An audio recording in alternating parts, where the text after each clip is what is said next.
My name is Lauren Price, and I live in a cedar-sided bungalow in Ballard, Seattle, United States.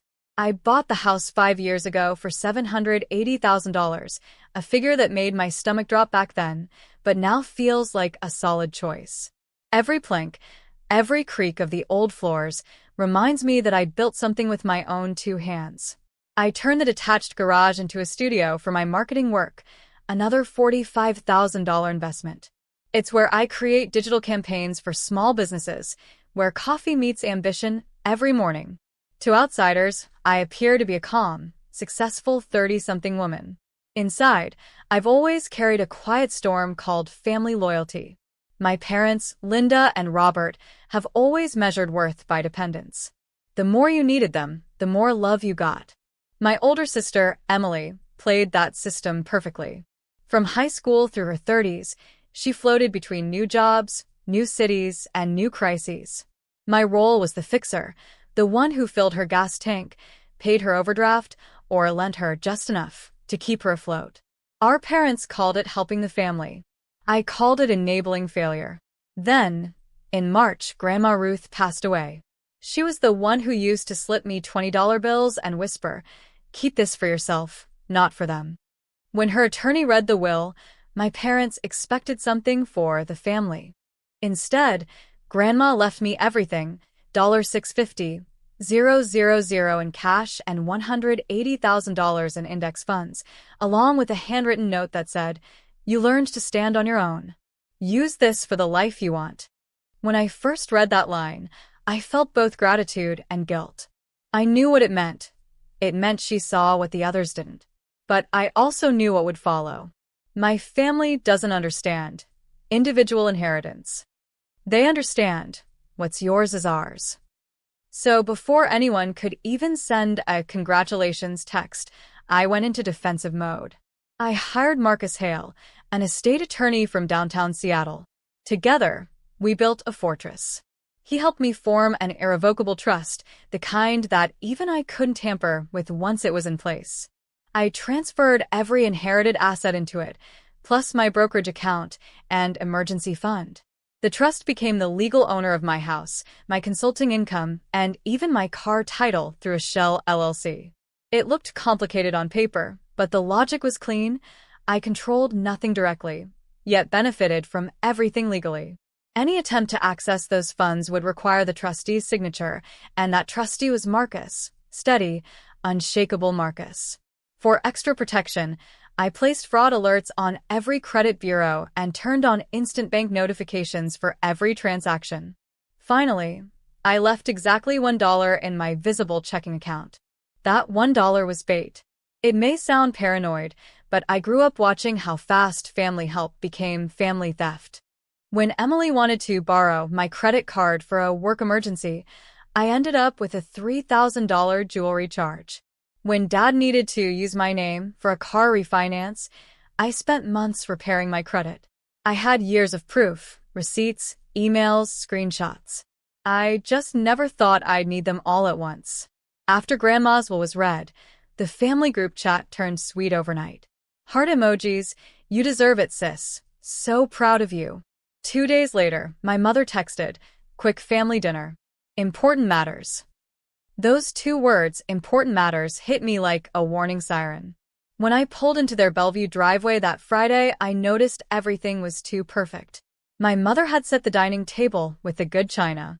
My father wore a collared shirt, and Emily sat straight-backed, smiling too widely. The air felt staged, like I'd walked into a play where everyone else had memorized their lines. But before that dinner, before the confrontation that would define everything, I had already built the armor I needed. That week, I'd met Marcus again and finalized the trust filings with the state. The paperwork had been notarized and recorded. The inheritance money was already wired into a secured investment account under the trust's name. My personal checking account, the one my family believed held the funds, contained one lonely dollar. I even renamed it Everyday Account to keep the illusion alive. As I sat in the car that evening, I stared at my reflection in the rearview mirror. My hands trembled, but my jaw stayed tight.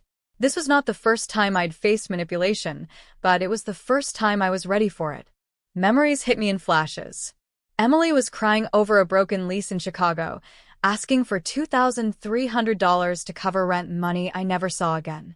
Dad insists I pay for Emily's career course, another $14,200, because you're the one with savings. Mom pleaded for help with her credit card, just until next month. Each time, they called it family unity.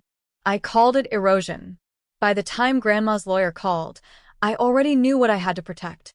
Grandma had been the only one who ever told me, "Lauren, your success will not make them love you more. It will make them resent you more." I never wanted to believe her. Now I did. The week before that fateful dinner, I drove to Discovery Park and walked along the cliffs overlooking Puget Sound. I carried Grandma's letter in my pocket. The wind was cold, but the horizon stretched wide and steady, reminding me that peace doesn't come from pleasing everyone, it comes from protecting your boundaries. I promised her then and there that I'd do things differently this time. When I got home, I made digital folders labeled proof, trust documents, and transactions. I saved every financial record I could find. I took screenshots of old text messages, times they'd asked for money, times they'd mocked me for working too much. I saved them all, not out of bitterness, but preparation. I'd learned that documentation is self-respect written in numbers. By Friday, I was ready. Still nervous, but ready. The scent of lasagna would fill their kitchen soon, and the performance would begin. My phone buzzed as I parked. A notification popped up. Bank alert. $1 withdrawn from the everyday account. I smiled. I'd set that withdrawal myself earlier that day to confirm the alert system worked. It did.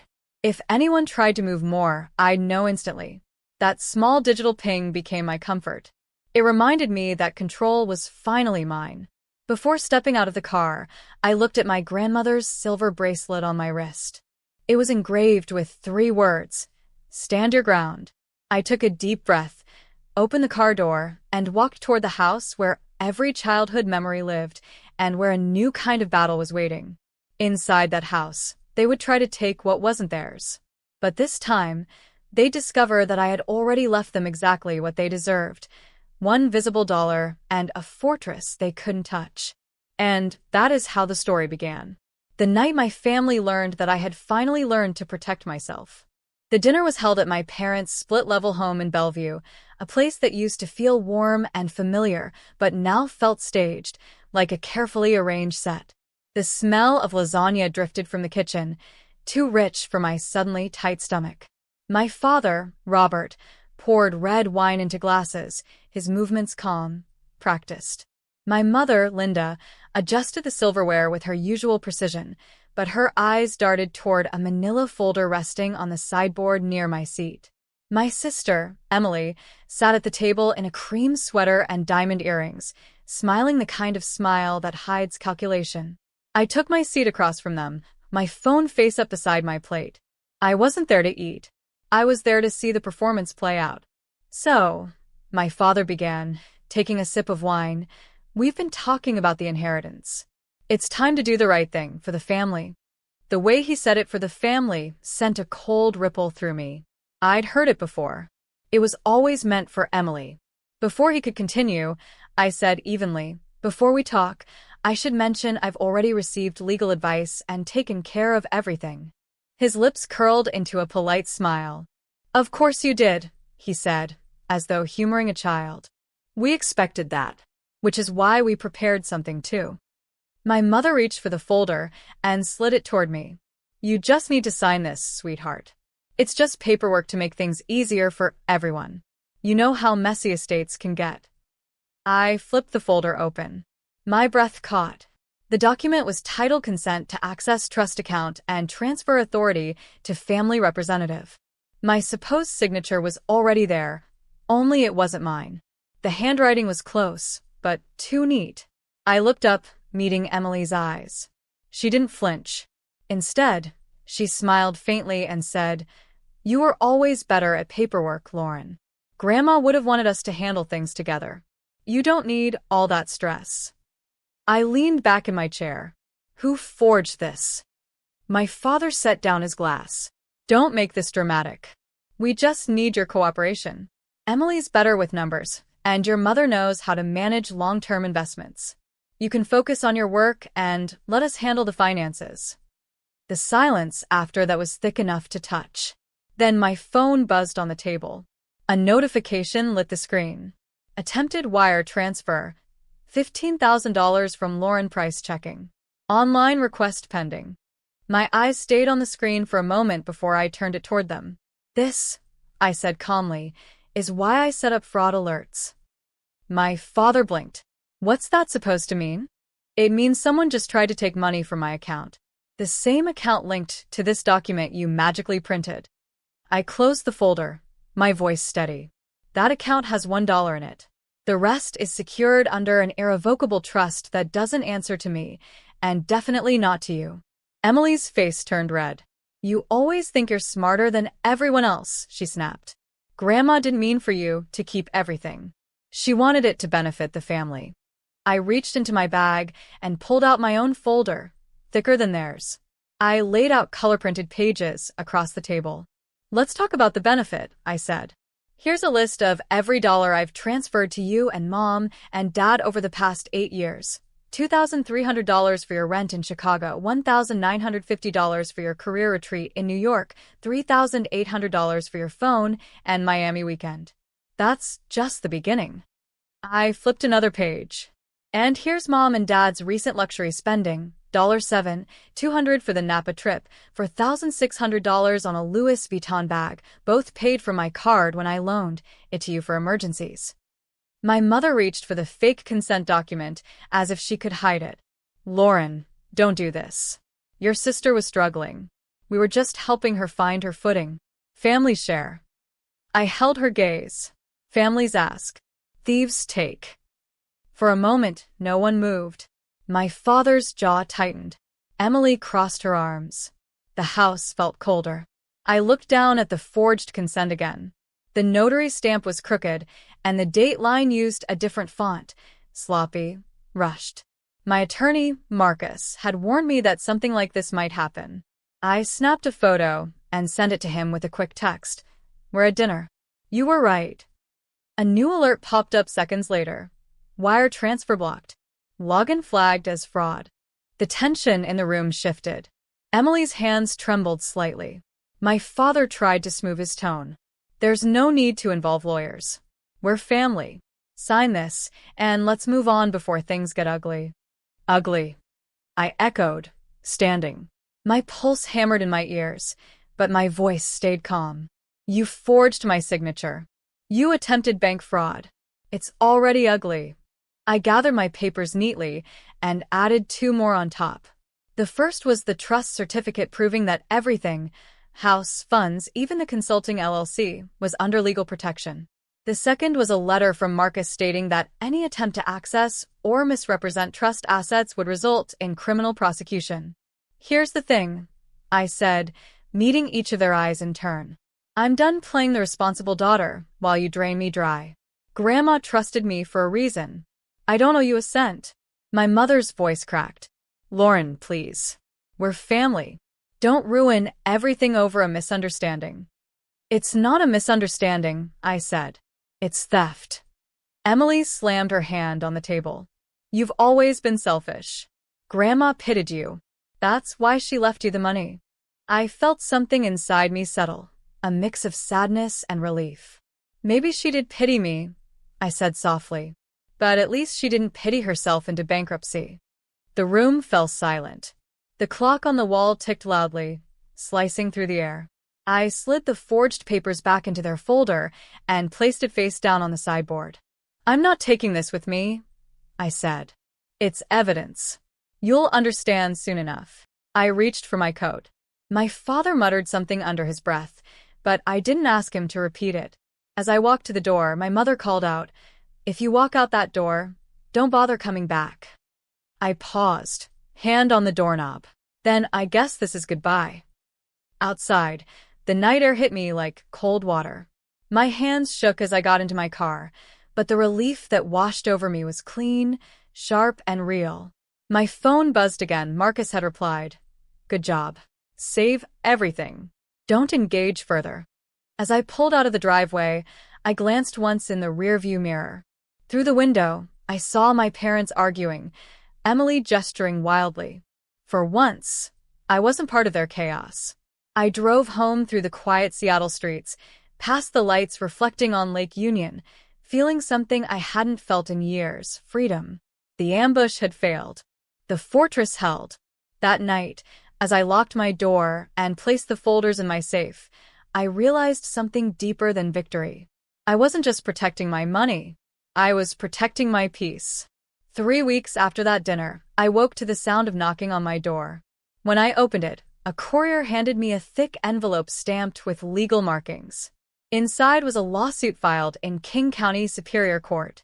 My parents and sister, Emily, had accused me of undue influence over my grandmother and claimed I'd illegally withheld family assets by placing the inheritance in a private trust.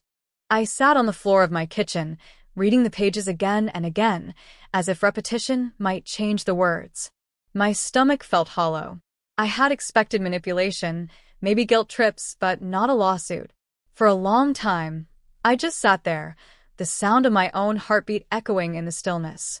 After what felt like hours, I stood up, washed my face, and poured myself a cup of coffee. Then I opened a new folder on my laptop titled Defense. I called Marcus Hale, my attorney, and forwarded the documents. He didn't sound surprised. "It's a weak claim," he said, "but we'll treat it seriously." Over the next few days, I gathered everything. Grandma's will. Her handwritten note said, "You learn to stand on your own." Screenshots of old emails where she urged me to get professional guidance. Copies of every loan I'd made to Emily and my parents, complete with bank receipts. I even included the text alert from the dinner, the one showing the blocked $15,000 wire attempt, and the photo of the forged consent with a fake notary stamp. Marcus worked fast. He filed a motion to dismiss with prejudice, which meant that if we won, they couldn't file again. He attached all the supporting evidence and a statement from the bank's fraud department confirming the attempted transfer. It turned out the notary stamp on their forged document belonged to someone who had moved to Arizona in 2018. The name had been stolen from an old public record database. The court date was set for July. When the day came, Seattle's sky was a flat sheet of gray. I wore a navy blazer and a calm expression I didn't entirely feel. Emily sat on the plaintiff's side between our parents, whispering furiously while their lawyer, an older man with too much cologne, shuffled through a binder. The judge, a sharp-eyed woman named Judge Holloway, didn't waste time. "Counsel," she said to their attorney, "you're alleging undue influence and financial manipulation. Present your evidence." The lawyer cleared his throat. "Your Honor, we believe the defendant, Ms. Price, used emotional leverage to persuade her elderly grandmother to sign documents she didn't fully understand." Marcus stood. "Your Honor," he said, handing over our exhibits, "the trust was created 2 weeks before the inheritance was deposited, and the trustee is a licensed fiduciary independent of Ms. Price. The grandmother's physician confirmed her capacity in writing. We also have evidence of a forged signature and an attempted bank transfer from Ms. Price's account by the plaintiffs." The judge's brow lifted. "Do you have proof of this alleged attempt?" Marcus nodded and produced the fraud report, complete with timestamps, IP addresses, and account logs showing access from my parents' home network. The courtroom went silent. My mother's hand flew to her mouth. My father's shoulder slumped. Emily stared straight ahead, face flushed with anger. The judge looked unimpressed. "So," she said, turning back to their attorney, "do you have anything, emails, witnesses, letters, that prove your claim of undue influence?" He fumbled. "No, Your Honor, but—" "Then this case is dismissed," she said firmly, "with prejudice. The court orders the plaintiffs to reimburse the defendant's legal fees and costs. Total amount, $30,200. It was over in less than an hour. I didn't smile. I didn't look at them. I simply gathered my papers, thanked Marcus, and walked out into the humid July air. The city buzzed as if nothing had happened, as if my world hadn't just split cleanly in two. The aftermath came quickly. My parents' financial house of cards began to collapse. They had refinanced their Bellevue home twice and maxed out multiple credit cards. The interest rates were obscene, 22% APR. Emily's lavish lifestyle caught up to her, too. Her leased BMW carried an $1,100 monthly payment, and her salary barely covered it. By October, my father called and left a voicemail. "Lauren, please, we just need to talk. This has gone too far." I forwarded it to Marcus and asked him to send a formal no-contact letter. The letter was one page, polite and absolute. All communication must be routed through counsel. Further contact will be considered harassment. The silence that followed was almost peaceful. But by winter, their troubles deepened. Collection agencies started calling them, the same calls I'd once shielded them from. I learned through a cousin that Emily tried to start a Chapter 13 repayment plan. It failed within 3 months. The case was converted to Chapter 7 bankruptcy. She lost her leased car, her apartment, and eventually moved back into my parents' house. The house itself didn't last much longer. My parents listed it the following spring for $890,000, with the listing note reading, "Motivated sellers." I didn't attend the open house, though part of me wanted to see it one last time. The thought of walking through rooms where they'd plotted to ruin me made my stomach turn. In the quiet that followed, I rebuilt my own space into a sanctuary. I changed the locks, installed a camera by the front door, and transferred my mail to a P.O. box. I began seeing a therapist, Dr. Alvarez, on Capitol Hill, every Thursday at 4. She asked questions that cut through the surface. When did you first believe love meant sacrifice? What would it mean to stop fixing things for others? Sometimes I cried through entire sessions. Sometimes I sat silent. But slowly, the anger loosened. On Sundays, I found comfort in my chosen family. My best friend Maya and her husband Jordan came over for dinner most weeks. Maya cooked lemon chicken and Jordan fixed things around the house, a loose gate latch, a flickering porch light. The simple kindness felt healing. One night, as we ate on the back porch, Maya said, "You look lighter, you know. Like you finally set down something heavy." I smiled. Maybe I did. Peace didn't arrive all at once. It crept in quietly, like sunlight slipping through blinds.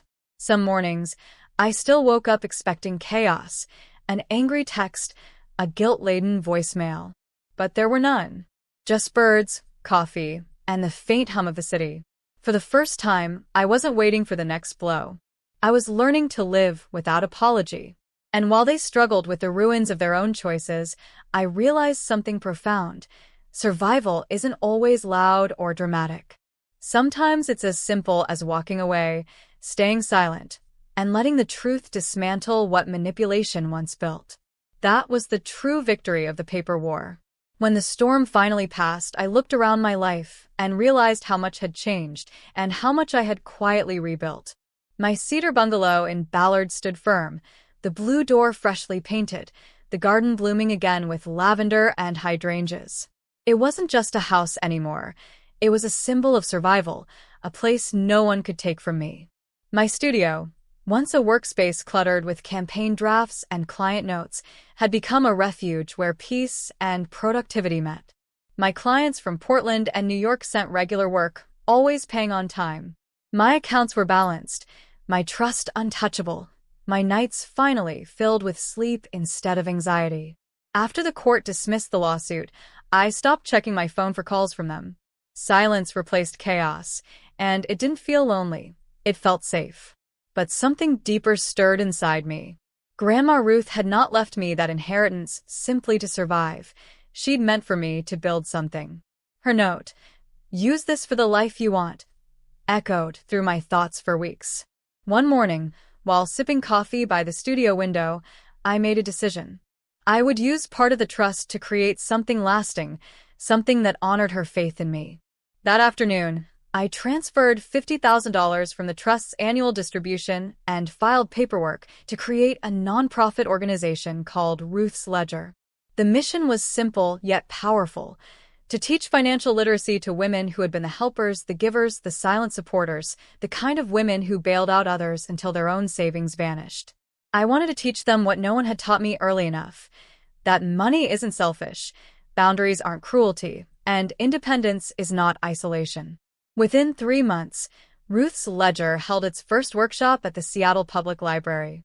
The attendance was small, just 12 women, but the energy in that room felt electric. I stood before them with a projector slide showing a single image, a $1 bill. I told them my story, every uncomfortable truth.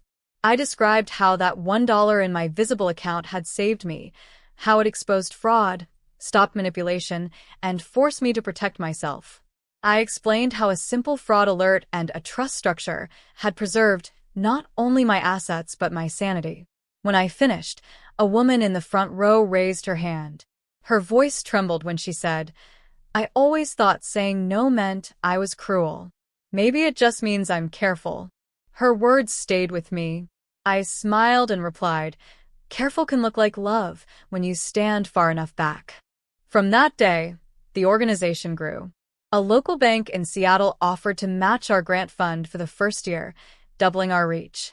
We began giving out $10,000 $5,000 grants annually to help women pay off high-interest debt or start emergency funds. We taught them how to read credit reports, how to freeze accounts, and how to track spending with confidence. Each Saturday, I saw faces transform, shame replaced with pride, fear replaced with clarity. Sometimes I'd leave the library and cry in the car, not out of sadness, but relief. I was finally turning pain into purpose. Grandma Ruth would have loved it.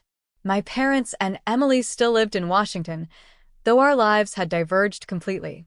I didn't hate them, but I also didn't engage. The no-contact boundary wasn't revenge. It was protection.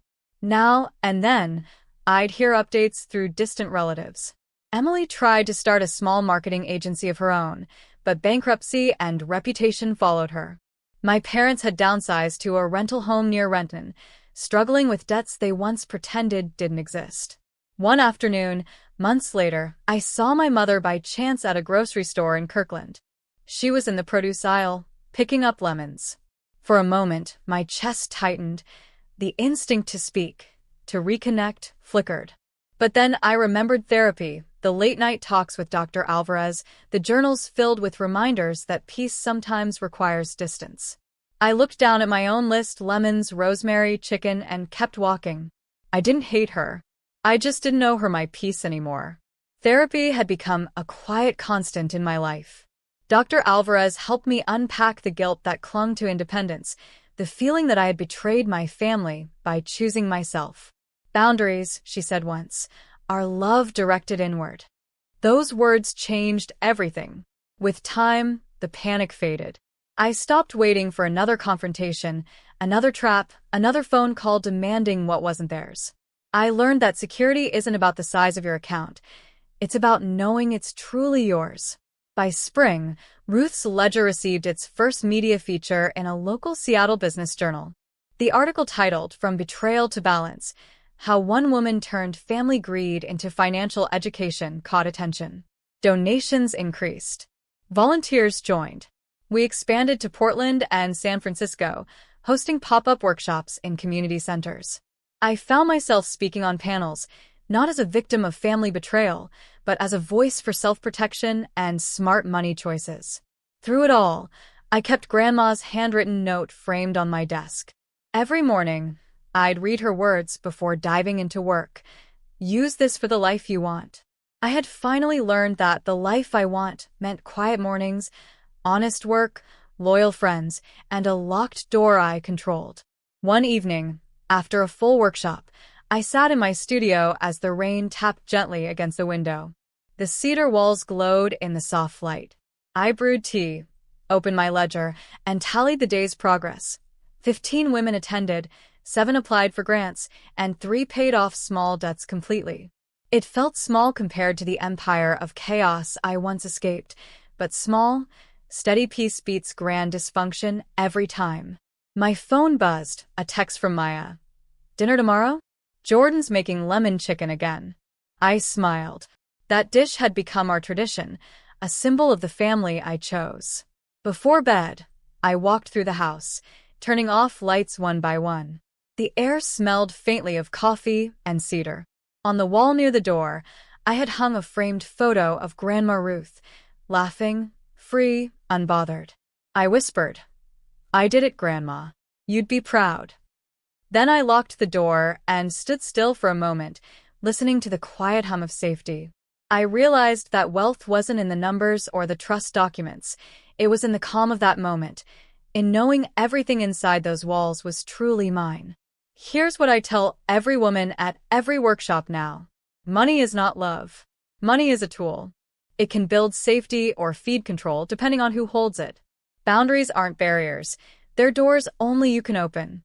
Protecting yourself doesn't mean shutting people out. It means inviting in only those who respect your space. And so I keep my grandmother's note close, my ledgers balanced, and my heart guarded but open. I no longer carry the title of the good daughter. I carry something far better: peace, purpose, and proof that survival can become strength.